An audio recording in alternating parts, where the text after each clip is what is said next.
Hey, beautiful people, it's your girl Shonna Etienne with the Virtual Book Club. I am back. I am back. I am back. It's been a few days, and nonetheless, I am excited to be back. I needed that little break to be able to do some self-care to take care of myself. But I'm back. I'm back. Thank you to everybody for the birthday love and all the shout outs you guys have given me. I really do appreciate that from the bottom of my heart. My birthday was very relaxing because I was in school. So it wasn't much of anything I was going to be doing, but nonetheless, I will be having a celebration combined with my graduation. So, yes, I look forward to May. That's 3 months, graduation slash birthday. Woo hoo hoo, 3 months. I'm excited about that.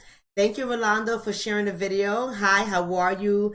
Rolando, it's good to see you again. I'm going to share the video as well with my audience, and we're going to get started because today we're going to be talking about the rite of passage for men, or for young boys rather. And I had to stop and I had to think about that because I have two boys, and I don't recall being excited for their rites of passage because I'm not sure if I know of any. Now, with my daughter, when she was nearing 16, I was very excited about her 16th celebration. Very excited. So much so that I threw a big celebration from all the feedback that I've gotten. I don't know if it was shade, criticism, or just accolades. I don't know what it was because I didn't care. But all the feedback that I've gotten was, what is this, a wedding? People were so surprised, but we had so much fun. And she had all her little things, from the lighting of the 16 candles to the presentation of the promise ring to the crowning of her tiara. She had so many things, to her father-daughter dance. Then she had her mommy-daughter dance. There was so much that went on that brought her into her 16th birthday. And not only was that celebration major, just the way we started to give her more privileges and loosen up some of our tight holds on her. Now she can actually go to the store without me. I know I was a crazy mom, but we started to loosen up on some of the restrictions she had when she hit 16. And she got more and more responsibility and more privileges as she started to age. So that was sort of like her rite of passage into young adulthood. But what do we do for boys? What do we do for boys? I know some people do some things, but is it generally accepted? Is it understood across all cultures, all homes? Like, what do we really do for boys to celebrate their rite of passage? I want us to think about that for a second while I do share this video, but think about that for a second and tell me what you all do to celebrate your son's rites of passage. What kind of ceremony takes place? What kind of party takes place? Is there a well-known recognition for this? Or is this something that you, the individual, may be doing, but it's not across the board? It's not throughout the generations in your family. So I want you guys to tell me, as we're about to start this chapter, what do you do to celebrate your son's rites of passage? What do you do? So let me just go ahead and share this video as you guys think about that. As you guys think about that, because I'm interested to see what you guys say about this rites of passage for the boys, because I don't have any in my family. I'll speak for my family. Like, we don't really recognize when that boy starts to cross over into young adulthood, into manhood. We don't recognize it in our family, but with the girls, we are all so excited about it. So I want to hear from you guys and let me know. So let's get started. I'm going to go ahead. I'm sharing the video now. Boom. Video shared.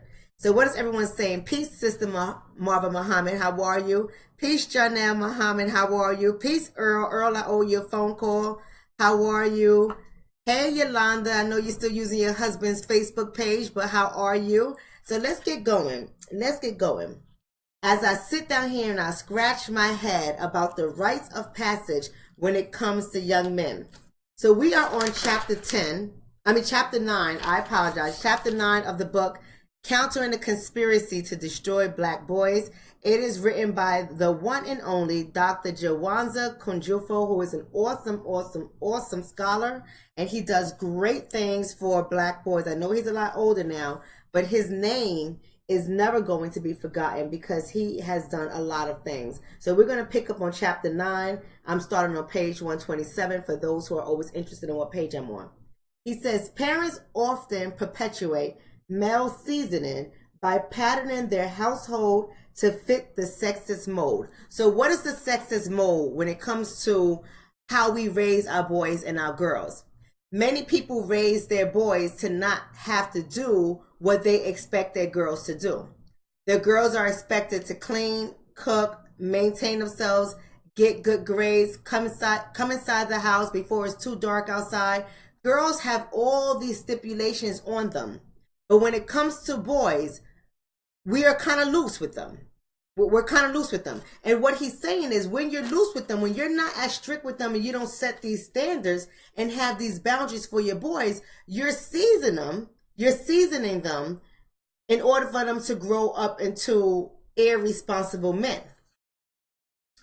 Female parents who are well aware of the lack of male support can often be found rearing their male child with few household responsibilities required.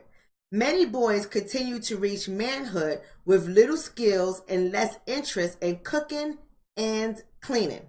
So when there is no male support around, see, I'm going to challenge Dr. Jawanza with that. I'm going to challenge him with that, because basically what he's saying is when there are no males present in the home, a single woman who is rearing her children are more likely to be loose on the boys than she is for the girls. And I have to say, because I'm going to push back a little bit with that, I'm going to say, yes, overall, I understand the statement, and to an extent, I agree with it. But I also think it depends on how that female parent was reared in her own home, how her parents reared her. Because if she was from... I do apologize, guys. I thought that was on silent. I apologize from the bottom of my heart. Let me turn that on silent. But if she was reared by a single mother who was a strong woman, who made sure that she structured her daughter in such a way, if she gets older and she finds herself in the same situation where she's raising her children without their father present, she might be a little harder on that boy. So I really do think it does depend, although I agree with what he's saying.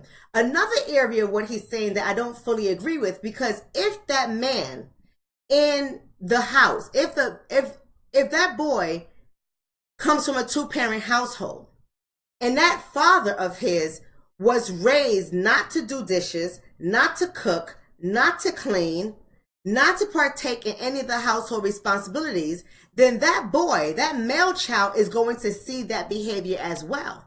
And he's going to wind up mimicking his father's behavior, especially if the mother is not the one who has the strong hold on the kids. So I want to make that very clear, because oftentimes we tend to assume that if a child is coming from a two-parent household, that there's a balance in the house.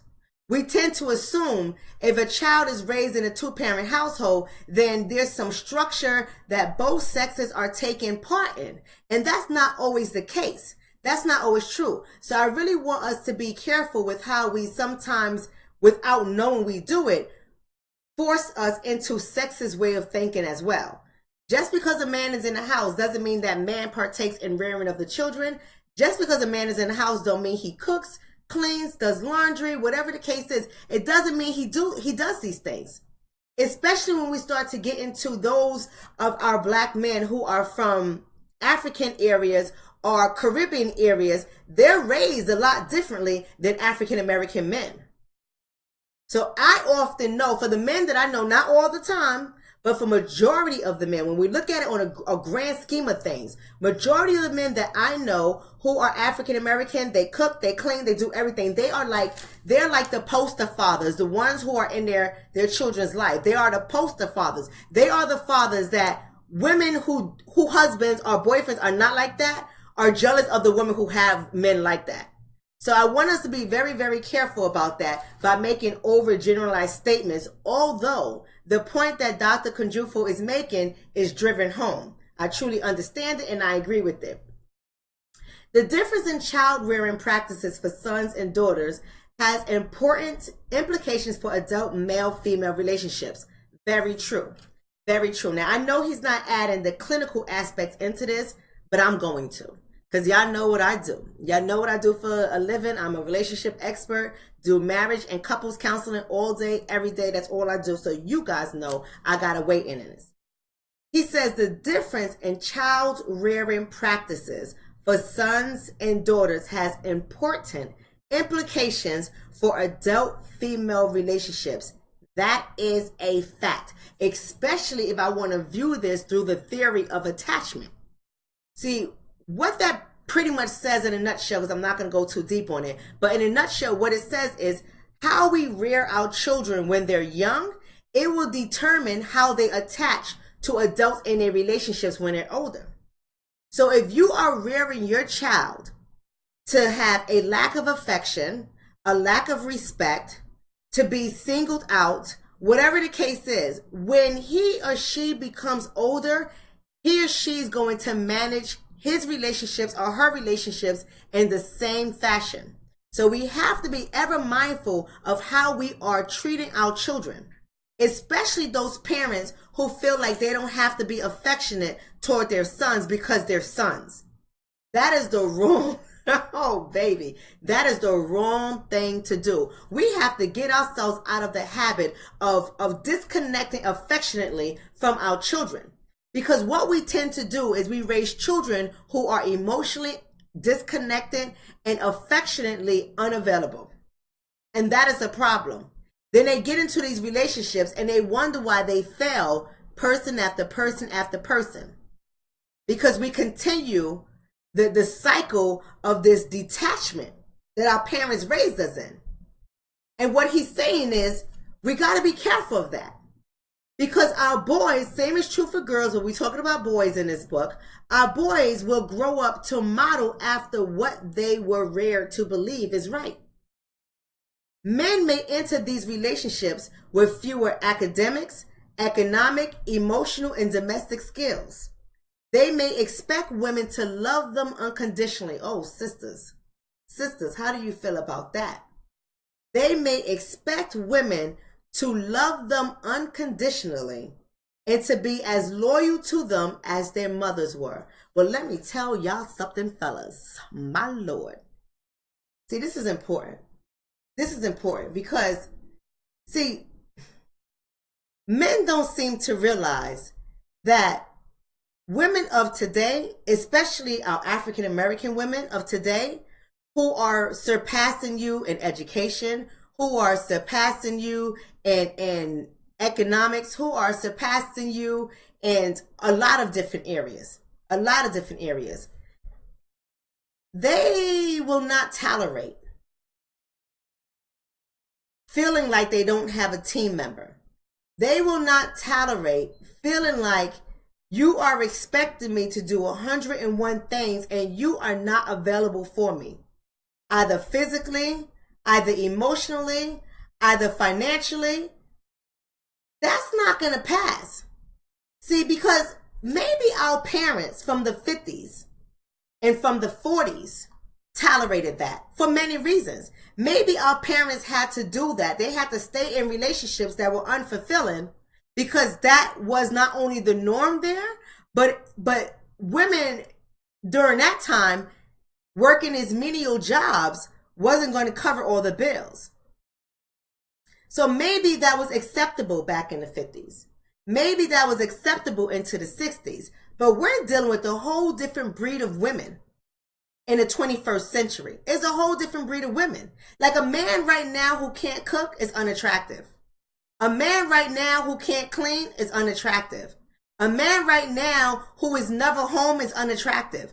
A man right now who doesn't partake in a child rearing is unattractive. Those things are turnoffs. Absolute turnoffs. You guys let me know if I'm making this up. Because I see it all the time. I hear it all the time.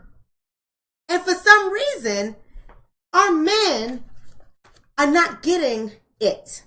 And I don't know if it's because They had this unconditional love from their mothers no matter what, and no one made them have to do these things that now that they're adults and they're entering into relationships, they don't seem to understand the connection. They can't get it. I don't know what's happening here. But basically what he's saying is we have to be careful of that kind of stuff. We have to be careful as men. You guys have to be careful as wanting your woman to love you unconditionally, but there's a lot of things that you can't even do to help her to meet her needs. Because as of right now, finances, they're nice. Trust me, finances are very nice, but it's not enough. It's not enough, especially in the 21st century when a woman who is educated can go in and get a job and make a living that supports her and her family absent of a man. Men are up against something else in the 21st century. My Lord. And this book was written back in 1986. Here we are. Look what we're dealing with now. Something is really going down, people. Women who saw their mothers do everything without a man will be aggressive and more academically accomplished, as well as emotionally and domestically self-sufficient. Do you hear that? Am I lying? Is he lying? He said this back in 1986. It is 2018. See, one thing I'm going to say, I don't like his word aggressive. I don't like him saying that women are more aggressive, but I understand what he's saying, but I got to push back because when I think of the word aggressive, I think of like a pit bull attacking somebody, or I think of a police officer beating somebody down who is unarmed and not a threat with their baton or whatever the case is, or, you know, I think of those things are aggressive. When I think of aggressiveness, I think of for the purpose to hurt, to harm, to attack. That's what I think. It's like do or die. It's going to be me or you. That's what I think when I hear aggressive. So I think women today, we're more assertive. Like we're not going to tolerate certain things. Like we're not afraid. And I'm not saying this is a good thing or a bad thing, but we're not afraid. And not that we want to be left alone, but we're not afraid of it because we're at this stage where if you want to leave and that's what you want to do, not that we want you to leave, but if you want to leave, that's on you. I'm going to be okay. And I'm not saying all women are like that, but women who have watched their mothers hold down the fort. And I'm not saying we want to have S's on our chest. I don't want you guys to misunderstand me. I'm not saying we walk around with the S on our chest. But when you are raised by a mother who has held down the fort, when you are raised by a mother who has made it happen through hell and high water, you sort of understand that you got to do this no matter what. You may not want to do it, but you understand it's got to be done, especially if you have values on education, if you have values on your spiritual beliefs, if you have values on how you raise your children, you understand that I got to survive no matter what because my kids are watching, right? So that's how a woman starts to think. So it's going to be hard for her to get into a relationship and stay in a relationship with a man who's not pulling his weight in a way that she needs him to. So you got to hear that right now. In a way that she needs him to. Not what he wants to just give her, but how she needs him to show up. That's very important. That's very important. I know this is a charged topic today, so I'm going to get to a lot of the comments, but I know this is a charged topic. He says, a woman would like for her man not to demonstrate these same qualities, but because of the way she has been raised, as opposed to the male track record, she often feels that it is in her best interest to keep a little money on the side just in case. How many of us ladies, come on now, let's be honest, raise your hands, me too. Hashtag me too. How many women have been raised like that? Even when you have a man that is doing his part, holding down the front, is there for you emotionally, financially, physically, romantically, no matter what the case is there for you, you still keep a little bit of money on the side because the ninja might act up. How many of us are raised like that? I don't know about you, but hashtag me too. I was raised that way. My mother used to always say, don't go nowhere if you can't get yourself home, right? And don't get married or in a situation you can't get yourself out of. Because if you got to stay in that situation because you cannot support yourself, you're in a wrong relationship. Get yourself in order first. before you entertain any men's. That's what my mom used to say. I used to be like, Mom, men is plural by itself. Don't need to ask. No, I didn't say that to Mom. She'll smack me in the mouth. But you get what I'm saying? She would say, before you entertain any men's, make sure you always got your own money. Don't ever go any place that you can't afford to come back home by yourself. Right? And that's the truth. And that's how our women are being raised. But we're not raising our boys like that. You see, with our daughters, like I started the video off, we're talking about the rites of passage. When our daughters get 16, something magical happens with most of us moms. We feel it. We know she's there. We start to teach her more and more things. We start to loosen up the leash and let her go about doing things. And this is not in all situations, because some mothers, we already know some mothers need their heads checked. But we ain't talking about those mothers. As I was saying, we have this rites of passage for our daughters. And as she gets to that 16-year-old mark and is 17 and 18, we start to teach her things about what it is to become a woman, how to carry herself, how to carry her, how to dress, how to have her skirts, her shirts, her blouse. If you're going to show cleavage, don't show legs. If you're going to show legs, don't show cleavage. All these little rules we tell our daughters. But what do we tell our boys? What do we tell our boys? That is so important to know. It is equally unfortunate that African American men take their example of manhood from white men. Ooh. Pause for a second. Pause. Because I know that's hard for many people to swallow. But I cannot tell you how many men I have counseled in relationship counseling, that when I ask them, where did they learn how to be a man? And I start getting real specific in the conversation, many of them, many, not all, but many of them tell me from TV. From TV. They got their ideas of what a man was from TV, what success was from TV. And I'm not just talking about the Cosby Show. They have named other white men that they have grew up watching on television and how they ran their households that led them to believe that this is what it is to be a man. But we're going to explore why that's a problem. Some African American men wish to dominate their women as Europeans dominate theirs. But because they do not hire, check this out, guys, I got to read that again. Some African American men wish to dominate their women like European men dominate theirs. Sit on that for a second. See, I'm not going to start getting into the feminist talk with all this marching and fighting for equal rights and all this stuff. And I agree with it. Don't get me wrong. I agree with it. But, I always say a white woman's plight is not the black woman's plight. We got two different issues we fighting for. So we need to stop combining all of that nonsense because they don't go together. They just really don't. They really don't.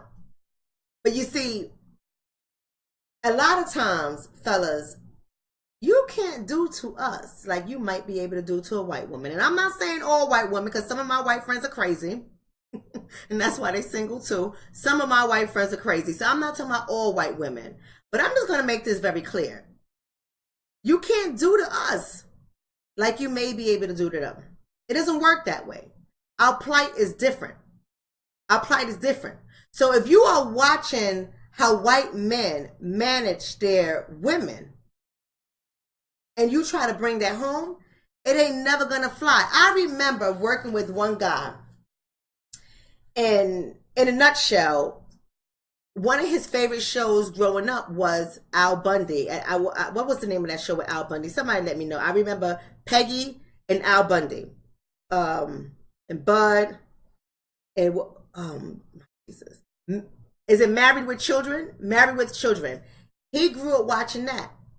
See, if you think you're going to manage your black household like Al Bundy managed his, it ain't never going to happen. It ain't never going to happen. But this is the message that many of the men were receiving, because their households was absent of fathers, and they didn't have grandfathers, and they didn't have active uncles in their house. So what do you have to turn to other than television? other than magazines. And you got to watch those subliminal messages in the magazines. People don't realize this, but television and magazines have subliminals. But this is what our men are taking into their mind when they're growing up, our young men. So now that they're adults, they're trying to mimic, whether intentionally or unintentionally, they're trying to mimic what they see on TV. And how white men manage their marriages and their relationships. You can't do that as a black man.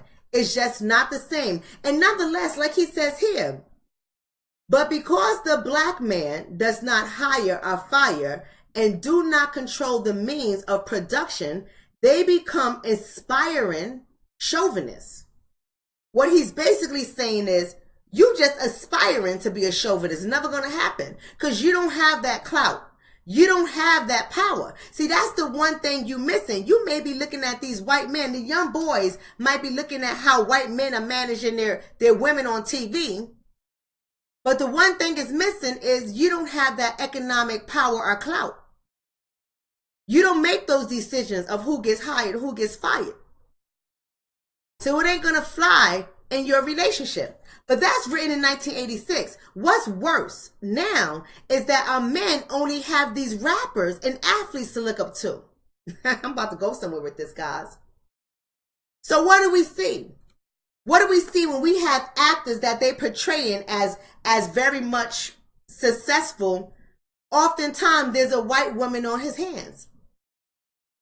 So what is the message that our adolescent boys are receiving when they look at the successful black man and then there's a white woman on his hands? Whether he's a basketball player, a football player, it doesn't matter. What are they seeing?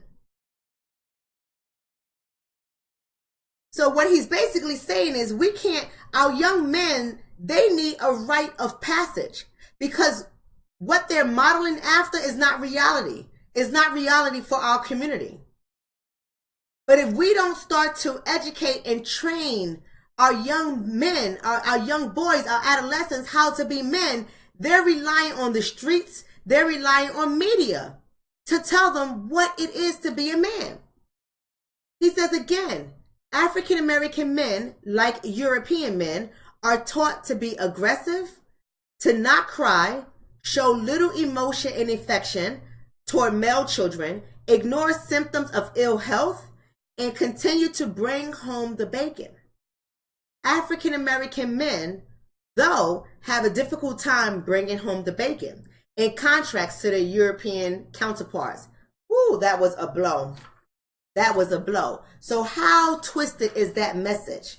How much of that message don't make sense when you believe from you watching white men, how they manage their households and, you know, they're bankers and they got the nice suits on, they drive the nice cars and they got their house and their children go to nice schools and they got the beautiful cars.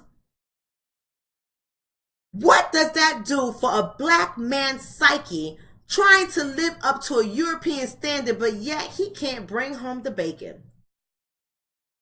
How does that make him feel psychologically? What is his fallback when that happens? What starts to happen to him in his life when he can't meet all of the European standards? What happens? What happens? You see, oftentimes, and I like how he goes over in the book, and I'm not going to go into it too much in the book, but you guys, I got a lot of male viewers. Why don't you guys tell us?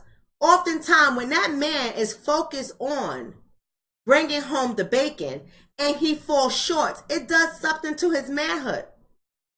And it makes it difficult for him to stay in that relationship with that woman, especially when that woman is doing her thing educationally, is doing her thing financially, is doing her thing spiritually, is doing her thing all around. It makes it difficult for him to stay into that relationship because he already feels some kind of way because the American standard has told him in order for you to be a man, you have to be successful, you have to be married, your kids have to be intact and doing well, and you have to be the breadwinner. You have to be the breadwinner. That's what the American standard tells the black man. So when he is unable to do it, he feels like he's not a man. And oftentimes he leaves that relationship, whether children are present or not. That psyche is damaged. See, a rite of passage helps our young men understand, our young boys understand what it is to be a man. A rite of passage gives him all the education he needs to be a man, understanding who he is in America, who he is as a man, who he is as a father, who he is as a leader in his community. A rite of passage teaches all of that. Ladies, come on, we know what we do with our daughters. When our daughters start their cycles, we teach them how to clean themselves. We teach them about hygiene. We teach them now how you have to respect yourself and don't give yourself to men.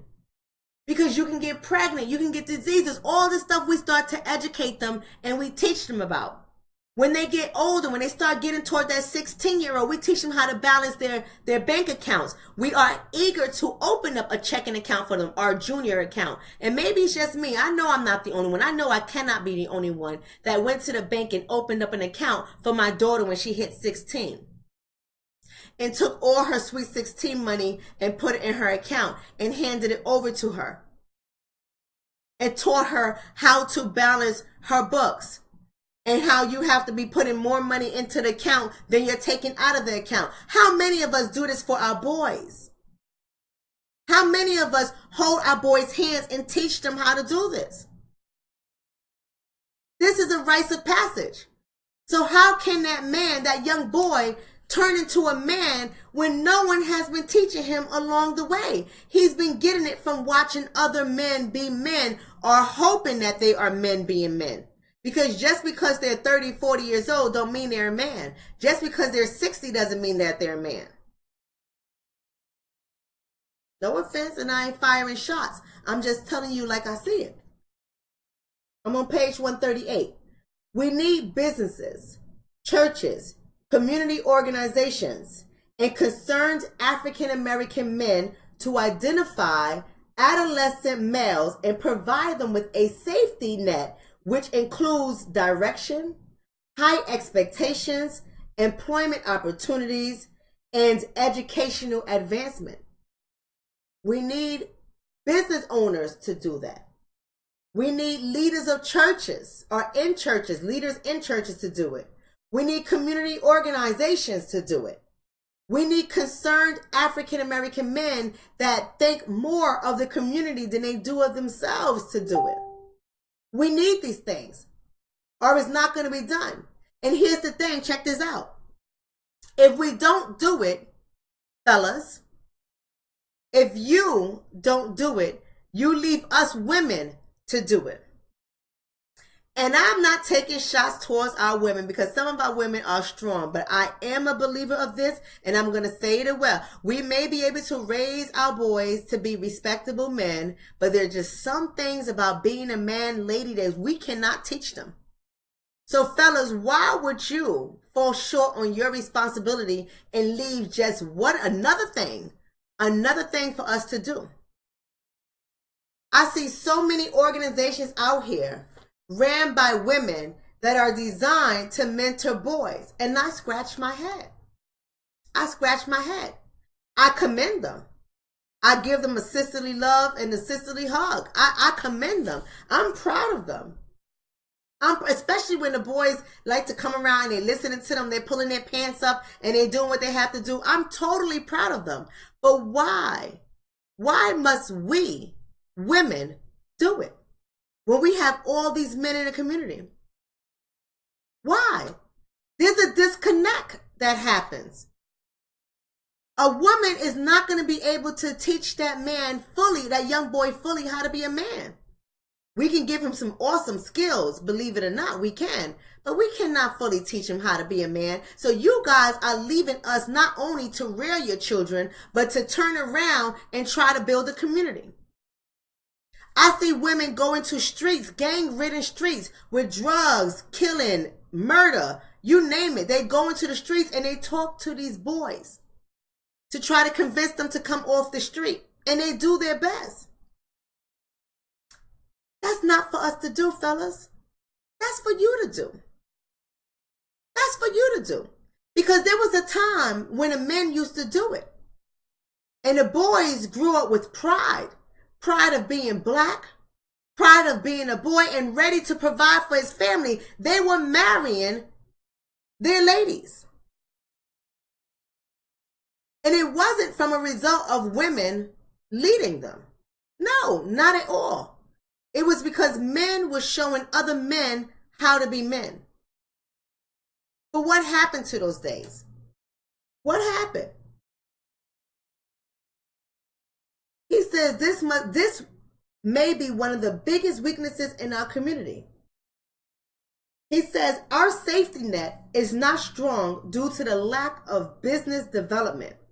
And since these youth are not biologically ours, but the African village, people don't pay attention to it.